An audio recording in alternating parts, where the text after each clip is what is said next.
സിനിമയിൽ ദുഃഖപുത്രിയായി അഭിനയിക്കാൻ ശ്രീവിദ്യയ്ക്ക് പ്രത്യേക കഴിവുണ്ട്. പ്രണയ റോളുകളിലും കോമഡി റോളുകളിലും അഭിനയിക്കാനും അവർക്ക് കഴിവുണ്ട്. നടൻ ആർ കൃഷ്ണമൂർത്തിയുടെയും എം.എൽ. വസന്തകുമാരിയുടെയും മകളാണ് ശ്രീവിദ്യ. തെന്നിന്ത്യയിൽ ഒരു കാലത്ത് ശ്രീവിദ്യ വലിയൊരു താരമായിരുന്നു. മലയാള സിനിമയിൽ നിഷ്കളങ്കതയുടെ പ്രതീകമായി ശ്രീവിദ്യ പ്രത്യക്ഷപ്പെട്ടു. ശ്രീവിദ്യ നല്ല അഭിനേത്രിയാണ്, നല്ല ഗായികയാണ്. ഒരുപാട് കഴിവുകൾ അവർക്കുണ്ട്. പക്ഷേ ജീവിതത്തിൽ സിനിമയിലെ ചില ദുഃഖ കഥാപാത്രങ്ങളെ അവതരിപ്പിച്ചതുപോലെ ജീവിതത്തിലും ദുഃഖപുത്രിയാകാനായിരുന്നു ഈ നല്ല നടിയുടെ വിധി. ഒരുപാട് ദുഃഖങ്ങൾ തരണം ചെയ്ത് വന്നതാണ് ശ്രീവിദ്യയുടെ ജീവിതം. ശ്രീവിദ്യയുടെ ജീവിതത്തിൽ പ്രണയം എന്നും കടന്നു വന്നിരുന്നു.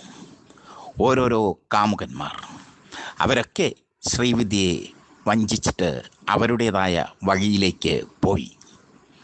ശ്രീവിദ്യ ആദ്യം പ്രണയിച്ചത് കമൽഹാസനെയാണ്. അഗാധമായ പ്രണയം എന്ന് തന്നെ പറയാം. ഇരുവരും വിവാഹിതരാകാൻ പോകുന്നു എന്നൊക്കെ വാർത്തകൾ വന്നു. പക്ഷേ കമൽഹാസൻ ശ്രീവിദ്യയെ പറ്റിച്ചു.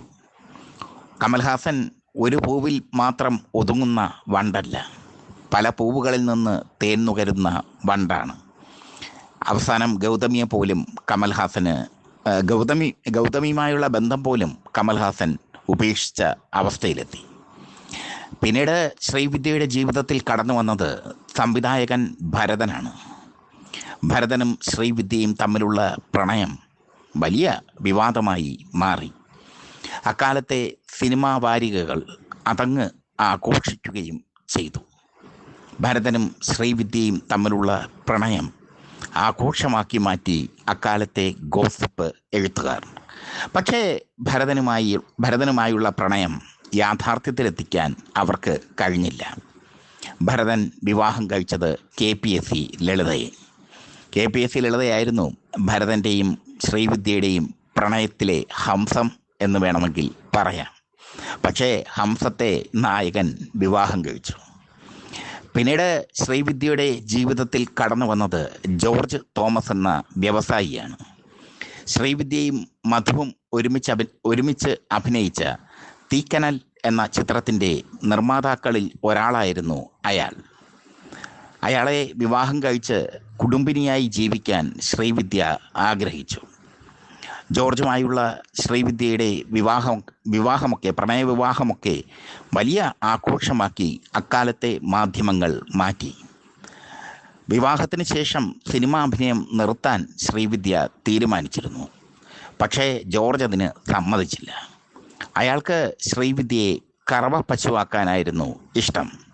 വലിയ പണക്കാരൻ്റെ മട്ടിലാണ് ജോർജ് ശ്രീവിദ്യയുമായി അടുത്തത്.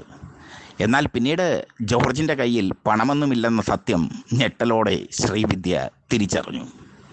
ജോർജിനെ പോറ്റാൻ വേണ്ടി അഭിനയിക്കേണ്ട ഗതികേട് ശ്രീവിദ്യയ്ക്ക് ഉണ്ടായി. ഒടുവിൽ ജോർജിൻ്റെ കുടുംബവും ജോർജും ചേർന്ന് ശ്രീവിദ്യയെ അടിച്ചിറക്കി അവർ വാങ്ങിയ വീട്ടിൽ നിന്ന്. പെരുവഴിയിലായി പോയി ശ്രീവിദ്യ. പിന്നീട് ജോർജുമായുള്ള നിയമയുദ്ധം ശ്രീവിദ്യ നടത്തി. നിയമയുദ്ധത്തിനൊടുവിൽ നഷ്ടപ്പെട്ട വസ്തുക്കളൊക്കെ ശ്രീവിദ്യയ്ക്ക് തിരിച്ചു കിട്ടി. പക്ഷേ അത് അനുഭവിക്കാനുള്ള ഭാഗ്യം ഈ നല്ല നടിക്ക് ഉണ്ടായില്ല. അവരെ ക്യാൻസർ ബാധിച്ചു. ബ്രസ്റ്റ് ക്യാൻസർ ആയിരുന്നു ശ്രീവിദ്യയ്ക്ക്. ആദ്യഘട്ടത്തിൽ ശ്രീവിദ്യ ചികിത്സ തേടിയില്ല. ക്യാൻസറിനുള്ള ചികിത്സയായ കീമോതെറാപ്പി ചെയ്താൽ തൻ്റെ തലമുടി കൊഴിയുമെന്നും സൗന്ദര്യം പോകുമെന്നും ഒക്കെ അവർ ഭയന്നു. അവസാന സ്റ്റേജിലെത്തിയപ്പോഴാണ് അവർ തിരുവനന്തപുരത്തെ SUT ഹോസ്പിറ്റലിൽ ചികിത്സ തേടി എത്തിയത്. പത്മശ്രീ ഡോക്ടർ കൃഷ്ണൻ നായരായിരുന്നു അവരെ ചികിത്സിച്ചത്. കൃഷ്ണൻ നായർ തൻ്റെ ആത്മകഥയിൽ പറയുന്നുണ്ട്, ആ നടി എൻ്റെ അടുത്ത് വരുമ്പോൾ ബ്രസ്റ്റ് ക്യാൻസർ വല്ലാതെ വ്യാപിച്ചിരുന്നു അവരുടെ ശരീരത്തിൽ. അവർ യഥാർത്ഥത്തിൽ കീമോതെറാപ്പി ആദ്യഘട്ടത്തിൽ തന്നെ ചെയ്തിരുന്നുവെങ്കിൽ രക്ഷപ്പെടുമായിരുന്നു. മാത്രമല്ല അമിതമായി മദ്യപിക്കുന്ന ശീലവും അവർക്കുണ്ടായിരുന്നു. അവരുടെ കരളിൻ്റെ പ്രവർത്തനം ദുർബലമായിരുന്നു. RCCയും ഞാനും എന്ന DC ബുക്സ് ഇറക്കിയ പുസ്തകത്തിൽ കൃഷ്ണൻ നായർ സാർ അത് തുറന്നു തന്നെ എഴുതുന്നുണ്ട്. ശ്രീവിദ്യയുടെ പേര് പറയുന്നില്ല, മലയാള നടി എന്ന് മാത്രമാണ് അദ്ദേഹം പറയുന്നത്. ശ്രീവിദ്യയുടെ പ്രണയ തകർച്ചകൾ അവരെ വല്ലാത്തൊരു ലോകത്ത് എത്തിച്ചു.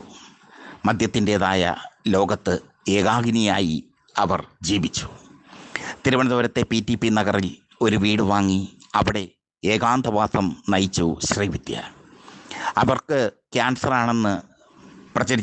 ക്യാൻസറാണെന്ന സത്യം പുറത്തറിഞ്ഞപ്പോൾ കമൽഹാസൻ തൻ്റെ പഴയ പ്രണയിനിയെ കാണാൻ തിരുവനന്തപുരത്തെ PTP നഗറിലെ വീട്ടിൽ രഹസ്യമായി എത്തിയത് വലിയ വാർത്തയായി മാറി.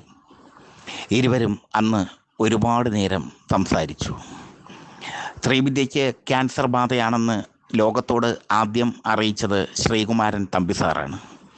അദ്ദേഹത്തിൻ്റെ സീരിയലിൽ അവർ അഭിനയിക്കുകയായിരുന്നു. ഏഷ്യാനെറ്റായിരുന്നു ആ സീരിയൽ സംപ്രേക്ഷണം ചെയ്തിരുന്നത്. ശ്രീവിദ്യയില്ലാതെ ആ സീരിയൽ താൻ ഇനി മുന്നോട്ട് കൊണ്ടുപോകില്ല എന്ന് ശ്രീകുമാരൻ തമ്പി പറഞ്ഞത് അദ്ദേഹത്തിൻ്റെ ഔചിത്യത്തിന് തെളിവായി മാറി. അദ്ദേഹമാണ് ശ്രീവിദ്യയുടെ രോഗത്തിൻ്റെ ഗുരുതരാവസ്ഥ ലോകത്തെ അറിയിച്ചത്. ശ്രീവിദ്യയുടെ ജീവിതം എന്നും താളം തെറ്റിയ ജീവിതമായിരുന്നു. കാമുകന്മാർ വന്നും പോയുമിരുന്ന ജീവിതം. നല്ല അഭിനേത്രിയായിരുന്നു മറുവശത്ത് അവർ. ഇടവഴിയിലെ പൂച്ച, മിണ്ടാപ്പൂച്ച, രചന, അശ്വരഥം, കാറ്റത്തെ കിളിക്കൂട്, ദൈവത്തിൻ്റെ വികൃതികൾ തുടങ്ങിയ ചിത്രങ്ങളൊക്കെ നിങ്ങളൊന്ന് കണ്ടു നോക്കുക. എത്ര മനോഹരമായിട്ടാണ് അവർ അതിൽ അഭിനയിച്ചിരിക്കുന്നത്. വേനലിൽ മഴ എന്ന ചിത്രത്തിൽ കോമഡി കൈകാര്യം ചെയ്യാൻ തനിക്ക് നന്നായി അറിയാമെന്ന് അവർ തെളിയിച്ചു. അവരുടെ കോമഡി രംഗങ്ങൾ അതിൽ വലിയ രസകരമായി തന്നെ ചിത്രീകരിച്ചിട്ടുണ്ട് സംവിധായകൻ. എല്ലാ വേഷവും ചെയ്യാൻ അവർക്ക് നന്നായി അറിയാമായിരുന്നു. ദേവീ വേഷങ്ങളും അവർ ചെയ്തിട്ടുണ്ട്. കുമാരസംഭവത്തിൽ അവർ മേനകയായി അഭിനയിച്ചു. അംബിക അംബാലികയിലും അവർ അഭിനയിച്ചു. അങ്ങനെ എല്ലാ തരത്തിലുള്ള വേഷങ്ങളും ഹൃദിസ്ഥമായിരുന്നു ശ്രീവിദ്യയ്ക്ക്. പക്ഷേ ജീവിതത്തിൽ വേഷം കെട്ടാൻ ഈ പാവം നടിക്ക് അറിയില്ലായിരുന്നു.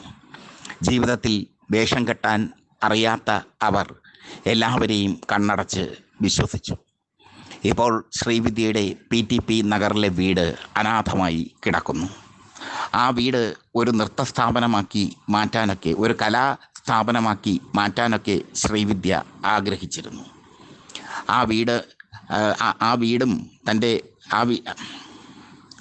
വീട് ഗണേശന് കൈമാറുമ്പോൾ മരണവുമായി അടുത്ത നാളുകളിൽ ഇപ്പോഴത്തെ മന്ത്രിയും നടനുമായ ഗണേഷ് കുമാറിന് കൈമാറുമ്പോൾ അവർ ഈ ആഗ്രഹമായിരുന്നു പറഞ്ഞിരുന്നത്.